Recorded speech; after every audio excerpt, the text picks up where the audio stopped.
Hello बच्चों, कैसे हैं आप लोग। अभी तक हम लोगों ने 2 सेट के क्वेश्चन को डिस्कस कर लिया है। अब हम लोग आगे मूव करेंगे, टाइम वेस्ट नहीं करते हुए हम लोग डायरेक्ट चलते हैं अब क्वेश्चन के ऊपर और इसको समझने का कोशिश करते हैं। तो अब 17 का क्वेश्चन हम लोग को डिस्कस करना है। 16 तक का हो गया था, 2-2 सेट का क्वेश्चन बन रहा है। ठीक है, तो डिस्कशन करने से पहले हम लोग अपना प्रिपेयर कर लेते हैं। इसको हम लोग को हटाना पड़ेगा ना, पिछले डिस्कशन का था, तो इसको हम लोग आगे कर लेते हैं ना, यहाँ से शुरू कर लेते हैं। ठीक है, तो 17 के क्वेश्चन में यहाँ से इसको थोड़ा सा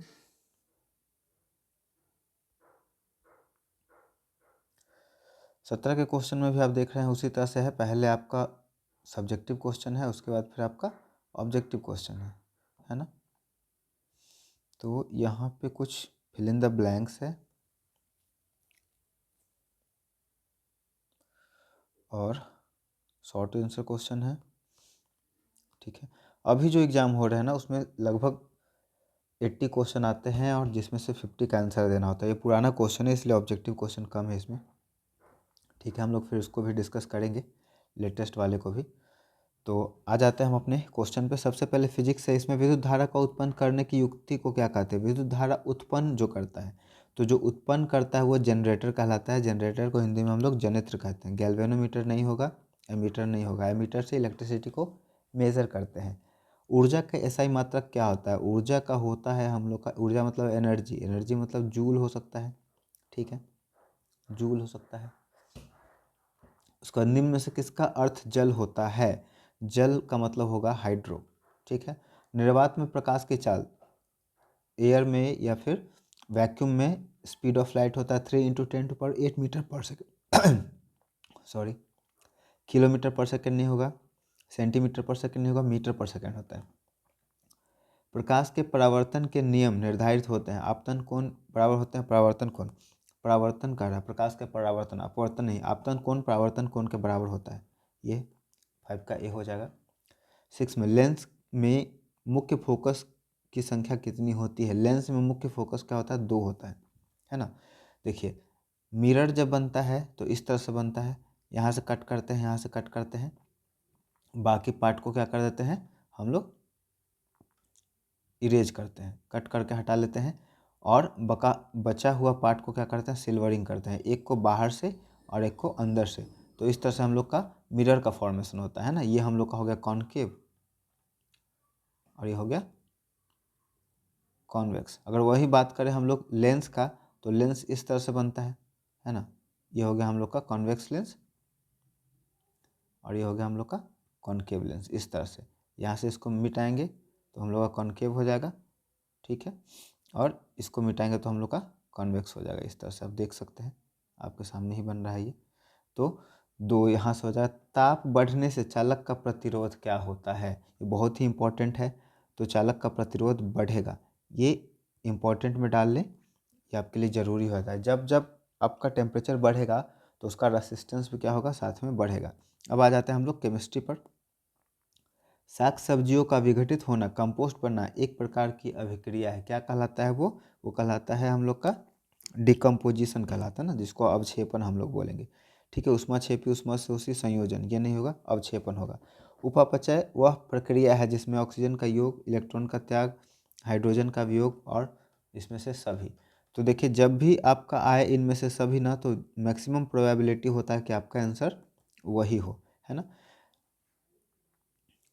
आगे चलते हैं। विद्युत अपघटन में इलेक्ट्रॉन मुक्त होता है एनोड पर, कैथोड पर, दोनों पर, या इसमें से कोई नहीं। देखिए, हमको पता है चार्ज 2 तरह का होता है, एनायन और एक होता है केटायन, जिसको हम लोग धन आवेश और ऋण आवेश कहते हैं ना। ये हो जाएगा हम लोग का ऋण आवेश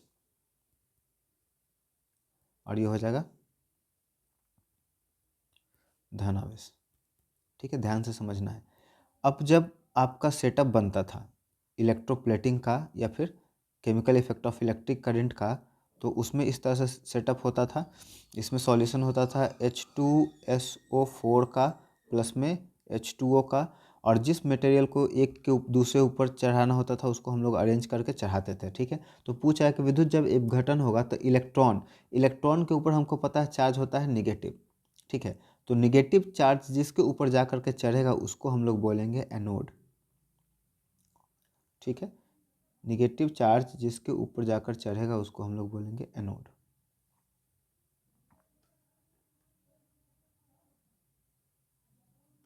ऐसा है क्या? देखिए, निगेटिव चार्ज हो जाएगा एनायन, निगेटिव चार्ज हो जाएगा हम लोग का एनायन। और एनायन जो होता है, हम लोग क्या पढ़े हैं, निगेटिव चार्ज किसके तरफ अट्रैक्ट होता है, पॉजिटिव चार्ज की तरफ।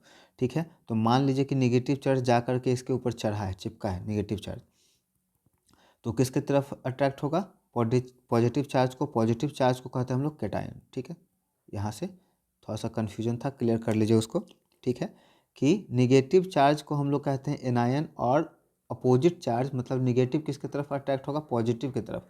तो निगेटिव चार्ज जा करके अट्रैक्ट होता है, चढ़ जाता है जिस टर्मिनल के ऊपर, उसको हम लोग बोलेंगे कैथोड। ठीक है, कैथोड। तो यहाँ से हम लोग का आंसर हो जाएगा कैथोड। ठीक है, सक्रियता श्रेणी में सबसे अधिक क्रियाशील धातु कौन है? आपका ये क्वेश्चन किसका है, रिएक्टिविटी सीरीज का है। तो रिएक्टिविटी सीरीज में सबसे अधिक रिएक्टिव एलिमेंट आपका होता है सोडियम, है ना। हम लोग बात करेंगे सोडियम, उसके बाद पोटेशियम, इस तरह से। तो रिएक्टिविटी ऊपर से नीचे की तरफ घटती है और लेफ्ट से राइट की तरफ बढ़ती है, इस तरह से। तो सोडियम सबसे ऊपर में है, तो यह हाईली रिएक्टिव है। एल्डिहाइड, एल्डिहाइड का फॉर्मूला होता है CHO। ठीक है, तो OH नहीं होगा, ये कीटोन ये है, नहीं होगा। CHO ये कार्बोक्सिलिक एसिड है, तो हम लोग का हो जाएगा C5 का C हो जाएगा। ठीक है, उसका एल्काइन, हम लोग फॉर्मूला पहले देख चुके हैं, एक बार फिर से मैं बता देता हूँ। एल्केन, एल्केन आपका N हो गया, उसके बाद एल्कीन और एल्काइन। ठीक है, ये सिंगल बॉन्ड, ये डबल बॉन्ड, ये ट्रिपल बॉन्ड। तो जो सिंगल बॉन्ड होता है उसको हम लोग सैचुरेटेड कंपाउंड कहते हैं, याद ये भी रखिएगा, ये भी आपका पूछ दिया जाता है। सैचुरेटेड कंपाउंड किसको कहते हैं, तो वैसा कंपाउंड जिसमें सिंगल बॉन्ड हो, और जिसमें डबल बॉन्ड है वो अनसैचुरेटेड। सैचुरेटेड और अनसैचुरेटेड कंपाउंड में डिफरेंस भी पूछता है। तो देखिए, पूछ रहा है एल्केन, एल्कीन, एल्काइन, काइन, काइन, ये एल्काइन। तो एल्काइन का फॉर्मूला आपको पता है, इसका क्या होता है, एल्केन का जो फर्स्ट नंबर है एल्केन, इसका हो जाएगा CnH2n+2।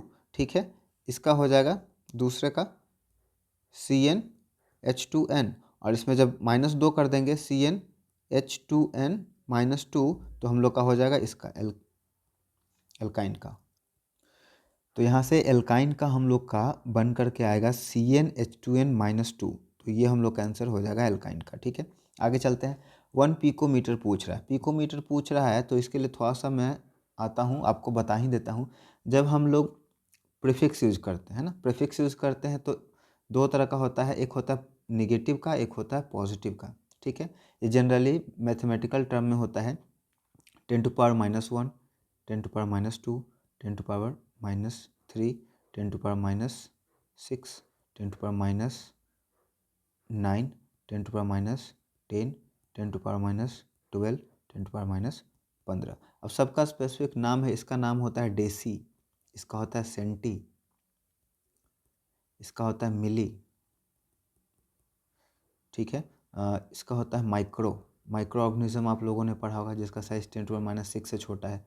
ठीक है, डेसी, सेंटी, मिली, माइक्रो, नैनो, टाटा नैनो याद होगा आपको। इसका है एंगस्ट्रम, एंगस्ट्रम लाइट का जो वेवलेंथ होता है ना, वो एंगस्ट्रम में होता है। इसका नाम है पिको। ठीक है, तो देखो पिको आ गया, और इसका नाम है फेम्टो, इसका आ गया फेम्टो।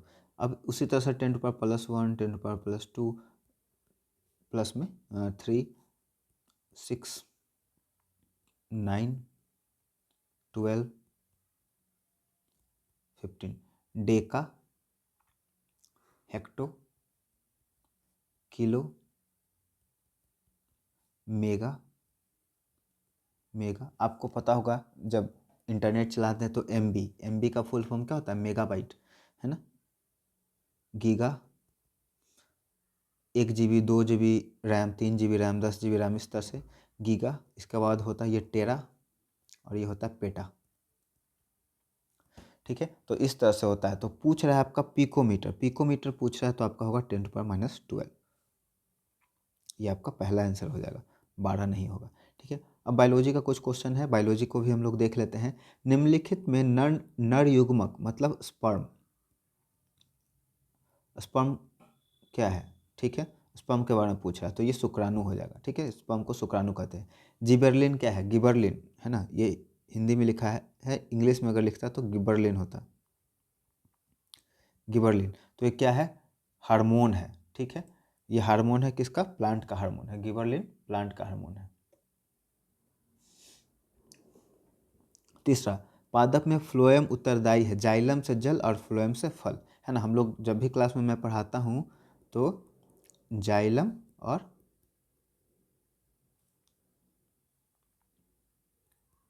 फ्लोएम, जाइलम से जाएगा जल और मिनरल, है ना, जल और मिनरल, और फ्लोएम से जाएगा फूड। आपको इससे याद रखना है, जाइलम से जल और फ्लोएम से फल, फूड। जो प्लांट खाना बनाता है वो किससे जाएगा? फ्लोएम से। तो यहाँ पर देखते हैं जल संवहन है, फूड भोजन संवहन है, एन्यूलम संवहन है, ये नहीं होगा, ऑक्सीजन नहीं होगा, जल संवहन नहीं होगा, हम लोग का हो जाएगा, है ना, फ्लोएम। फ्लोएम से क्या जाएगा? खाना जाएगा, तो हम लोग का फ्लोएम से हो जाएगा। पत्तियों का मुरझाना किस हार्मोन के कारण होता है? तो ये हम लोग का हो जाता है, पत्ती मुरझाती है किसके वजह से? पत्ती मुरझाएगी आपकी एब्सिक्सिक एसिड के वजह से, है ना। ऑक्सिन ग्रोथ रेगुलेटरी है। ठीक है, साइटोकिनिन फूड पकाने के लिए है। दो तंत्रिका कोशिकाओं के मध्य खाली स्पेस को कहते हैं साइनेप्स, तो ये सिनेप्स हो जाएगा। ठीक है, ये तंत्रिका तंत्र है, मान करके चलिए कि ये इस तरह से आपका न्यूरॉन बना हुआ है और इस तरह से आपका गया हुआ है बीच में लाइन, यहाँ पे आपका सिनेप्टिक लोब हो गया, और जो ये मेलिन शीथ है, ठीक है, ये मेलिन शीथ होता है, उसके ऊपर एक कवर होता है, और यहाँ का जो खाली है इसी को कहते हैं हम लोग साइनेप्स, सॉरी, हाँ सिनेप्स, साइनेप्स। ठीक है, अलैंगिक जनन मुकुलन द्वारा होता है किसमें? तो ये एग्जाम्पल आपका ईस्ट का है, ईस्ट में होता है। तो ये हो गया हम लोग का पार्ट ए, और कुछ लगता है इसमें फिल इन द ब्लैंक्स और मैच द फॉलोइंग भी थे। ठीक है, तो उसको भी हम लोग देख लेते हैं। तत्वों के गुणधर्म उनकी परमाणु संख्या का होता है, परमाणु भार का ये होता है। ठीक है, उसके बाद यहाँ पे मैच द फॉलोइंग है। दूध का खट्टापन, दूध में खट्टापन किससे होता है? लैक्टिक एसिड से, तो इसका आंसर हो जाएगा सी। ठीक है, विलियन का पीएच 7 है, 7 बिलियन पीएच किसका होता है? उदासीन का, तो ये हो जाएगा ए का। ठीक है, यहाँ पर अगर हम लिख दे तो 5 का हो जाएगा, ये हो जाएगा हम लोग का दूसरा का। ठीक है, अम्लीय विलयन में फिनॉल्पेथिलीन बदलता है, फिनॉल्पेथिलीन अम्ल में क्या होता है? रंगहीन होता है। क्षारीय विलयन में मिथाइल ऑरेंज होता है। नीले लिटमस का लाल में परिवर्तन होना क्या कहलाता है? देखिए, एसिड बेस का एक फॉर्मूला है ABR, मतलब एसिड में जब हम लोग लिटमस पेपर डालते हैं तो ब्लू कलर के लिटमस पेपर को क्या करता है? वो रेड करता है। ठीक है, तो यहाँ पे कह रहा है क्या? नीले लिटमस को, मतलब ब्लू लिटमस पेपर को रेड करना, तो उसको हम लोग किस में डालेंगे? अम्ल में डालेंगे, तो इसका आंसर हो जाएगा हम लोग का बी, और इसका आंसर हो जाएगा पहला। अब बच गया रंगहीन और पीला। जब एसिड में डालते फिनॉल्पेथिलीन को तो वो क्या होता है? रंगहीन होता है, ये बेस का इंडिकेटर है ना। तो तीसरा का ये हो जाएगा, और मिथाइल ऑरेंज का रंग पीला हो जाता है, पहले इसको हम लोग डिस्कस करे हैं। ठीक है, तो 17 का पूरा पूरा हो गया ए का। अब सी में आते हैं। ठीक है, सी में आते हैं तो यहाँ पे भी हम लोग का मैच द फॉलोइंग है। न्यूटन जो थे दिए थे गुरुत्वाकर्षण का नियम, बहुत अच्छी बात है। अवतल लेंस जो होता है आभासी होता है, वर्चुअल होता है। Tungsten 1 degree centigrade is equal to होता है, ये आपका फॉर्मूला हो जाएगा। टंगस्टन का मेल्टिंग पॉइंट ये है।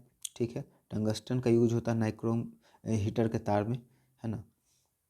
उसके बाद R R R is equal to V बटा में आई, ये, और अवतल लेंस होता है आभासी, आपका ये हो गया। ठीक है, बात करें अगर तो ये हो जाएगा दूसरा का, आपका ये हो जाएगा 4 का, ये हो जाएगा आपका 5 का, ये हो जाएगा आपका फर्स्ट का, और ये हो जाएगा आपका थर्ड का। ठीक है, चलिए आगे देखते हैं फिर यहाँ से। मैच द फॉलोइंग है, साबुन के निर्माण में किसका यूज होता है? ये काफ़ी इंपॉर्टेंट आपका है। ठीक है, इसको ध्यान से समझिएगा, ये पूछ सकता है आगे भी एग्जाम में, क्योंकि फॉर्मूला पूछता है, इसको ध्यान से समझना है ना। तो यहाँ पे सबसे पहला है साबुन के निर्माण में किसका यूज होता है? तो साबुन के निर्माण के लिए यूज होता है सोडियम हाइड्रोक्साइड का, तो ये आपका हो जाएगा फर्स्ट के लिए। ये बी। विरंजक चूर्ण का फॉर्मूला पूछ रहा है, ठीक है। विरंजक चूर्ण का फॉर्मूला तो आपका यहाँ पर हो जाएगा अग्निशमक, ठीक है। इसमें क्या आपको करना है, जो जो आपको कंफर्म लगता है कि हाँ ये मुझे आता है, तो पहले आप उसको क्या करें, बना करके कंप्लीट कर लें। कपड़ा में ग्रीज का दाग छुड़ाने के लिए, ठीक है। धातु को साफ करने में, ठीक है। देखते हैं इसको कौन कौन हो सकता है। तो यहाँ पर आपका अग्निशमक आग बुझाने के लिए आपका हो जाएगा सोडा एसिड करके आग बुझाने के लिए होता है, थर्ड का आपका हो जाएगा ई। उसके बाद विरंजक चूर्ण के निर्माण में इसका हो जाएगा LOH का होल थ्राइस, है ना, एल्युमिनियम हाइड्रेट। उसके बाद आपका धातु को साफ करने में फिर एक बचा है, तो आपका धातु साफ करने में हो जाएगा ये डी, ठीक है। चलिए आगे देखते हैं फिर हम लोग। यहाँ पे ऑब्जेक्टिव क्वेश्चन है, इसको हम लोग डिस्कस करेंगे। प्रकाश तरंग का उदाहरण है। प्रकाश तरंग कैसा है, लाइट जो होता है नॉन मैकेनिकल वेव होता है। इसको एक जगह से दूसरे जगह जाने के लिए कोई भी मीडियम का ज़रूरत नहीं होता है ना। तो लाइट एक नॉन मैकेनिकल वेव है, तो हम लोग इसको क्या कहते हैं, नॉन मैकेनिकल वेव कहते हैं। तो लाइट क्या है, ध्वनि तरंग है, इलेक्ट्रोमैग्नेटिक वेव है। एक उत्तल लेंस की फोकस दूरी 20 सेंटीमीटर है, तो इसकी क्षमता क्या होगी, है ना। F इजिकल टू दे रखा है 20 सेंटीमीटर, और पावर पूछ रहा है ना। पावर का ऐसा यूनिट क्या होता है आपको मैं बता दूं, डायोप्टर होता है। और इसको डिनोट करते हैं किस में, मीटर में। इसको डिनोट रिप्रेजेंट किस में करते हैं, मीटर में, ठीक है। और पावर का फॉर्मूला होता है 1/F, फोकस का रेसिप्रोकल।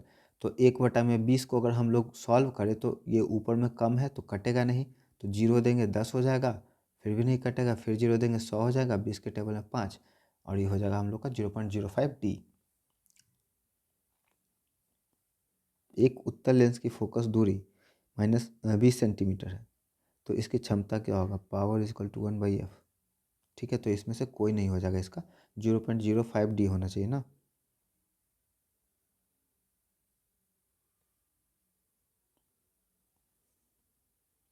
-5 कैसे, नहीं होना चाहिए। उत्तल लेंस का फोकस दूरी हमेशा पॉजिटिव होता है, ठीक है। ये तो बात ठीक है, कोई दिक्कत नहीं है। पावर इजकल टू होता है एक लेंस की फोकस दूरी, तो इसकी क्षमता क्या होगी, कोई नहीं होगा इसमें, ये डाउट है, कोई नहीं होगा इसमें। 5 नहीं होगा, 2 भी नहीं होगा, 2 भी नहीं होगा। किलोवाट आवर किसके बराबर होता है, किलोवाट घंटा किसके बराबर होता है। देखिए, तो एक यूनिट हो गया आपका वो, और उसमें घंटा का किलो जोड़ देंगे तो उसमें 1000, तो 1000 के बराबर हो जाएगा, 1000 यूनिट के बराबर। तो तीसरा का आपका हो जाएगा बी आंसर। धारा मापने की में किसका उपयोग होता है, विद्युत धारा नापने में एमीटर का उपयोग होता है ना, हम लोग पहले ही डिस्कस इसको कर चुके हैं। निम्न में से कौन सा पदार्थ लेंस बनाने के लिए उपयुक्त नहीं है, जल, कांच, प्लास्टिक, मिट्टी। तो मिट्टी से नहीं बनेगा, बाकी सबसे बन सकता है, ठीक है। 5 का डी। 6 में देखते हैं, प्रतिरोध का ऐसा ही मात्रक। प्रतिरोध बार बार पूछ रहा है, प्रतिरोध का ओम होता है ना, ये इंपॉर्टेंट में आप इसको डाल लीजिए, प्रतिरोध बार बार पूछ रहा है। आर इसका होता है सिंबल। धातु की प्रकृति होती है विद्युत धनात्मक। मेटल जो होता है इलेक्ट्रिकली पॉजिटिव होता है, तो पहला का आंसर हम लोग का हो जाएगा ए। मेटल जो होता है इलेक्ट्रिकली पॉजिटिव होता है। अब कैसे होता है, कोई एक मेटल ले लेता हूँ मैं, सोडियम, ठीक है। सोडियम का एटॉमिक नंबर हमको पता है 11 होता है। इसका इलेक्ट्रॉनिक कॉन्फ़िगरेशन लिखे तो 1s2 2s2 2p6 3s1, है ना। 6 4 10 2 11, एक यहाँ पे इलेक्ट्रॉन एक्स्ट्रा है। जब इलेक्ट्रॉन रिलीज करेगा, ठीक है, तो कहने का मतलब है कि सोडियम के मेटल में 11 प्रोटॉन और 11 इलेक्ट्रॉन है। जब एक इलेक्ट्रॉन इसके पास एक्स्ट्रा है, स्टेबिलिटी के लिए जब ये इलेक्ट्रॉन रिलीज करेगा तो यहाँ इलेक्ट्रॉन हो जाएगा 10, और ओवरऑल चार्ज इस पर आ जाएगा +1। तो ये क्या हो जाता है, इलेक्ट्रो पॉजिटिव हो जाता है। काफ़ी आसानी से आपको समझ में आया होगा मेरी बात, ठीक है। आगे चलते हैं। C2H6 का आणविक द्रव्यमान क्या होता है। आणविक द्रव्यमान इसका क्या होगा, आणविक द्रव्यमान निकालने के लिए फॉर्मूला है C6H6, है ना। C6H6 को हम लोग कहते हैं बेंजीन। बेंजीन कहते हैं, इसका स्ट्रक्चर बनता है हेक्सागोनल, ठीक है, इस तरह से अल्टरनेट सिंगल बॉन्ड और डबल बॉन्ड इसमें होता है। यह है बेंजीन। अगर बात करें मोलिकुलर फार्मूला का, तो कार्बन का एटॉमिक वेट होता है 12 और कितना एलिमेंट है, मॉलिक्यूल है 6, तो प्लस में, और हाइड्रोजन का होता है 1 गुने 6, ठीक है। हाइड्रोजन का 1 गुने 6, 12 72, 72 प्लस 6, तो यहाँ पे हो जाएगा हम लोग का आणविक द्रव्यमान 78, 78, ठीक है। ग्रेफाइट होता है विद्युत का चालक होता है ना, विद्युत का सुचालक होता है। ग्रेफाइट कार्बन का एक एलोट्रॉप है।